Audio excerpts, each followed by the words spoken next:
வைகுண்ட ஏகாதசி. ஏன் இந்நாள் மிக சக்தி வாய்ந்தது? ஏகாதசி திதி என்பது சந்திரன் மற்றும் சூரியன் இரண்டும் சமநிலையில் இருக்கும் நாள். அதனால் மனம் அமைதியாகும், ஆன்மீக சக்தி அதிகரிக்கும், கர்ம பந்தங்கள் தளரும். சூரியன் ஆன்மாவை குறிக்கும்.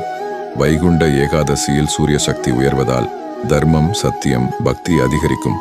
சந்திரன் மனதை குறிக்கும். இந்த நாளில் மனக்குழப்பம் குறைந்து விஷ்ணு வழிபாட்டில் மனம் நிலை பெறும். குரு விஷ்ணுவின் கிரகமாக கருதப்படுகிறார். குரு பலம் பெறும் நாள். திருமணம், சந்ததி, செல்வம், ஞானம் தொடர்பான தடைகள் குறையும். சனி, ராகு, கேது பாதிப்பு உள்ளவர்கள் இந்த நாளில் ஓம் நமோ நாராயணாய 108 முறை சொல்லுங்கள். துளசி அர்ச்சனை, அன்னதானம் செய்தால் சனி சஞ்சாரம் மென்மையாகும். ராகு கேது கர்மபந்தம் குறையும்.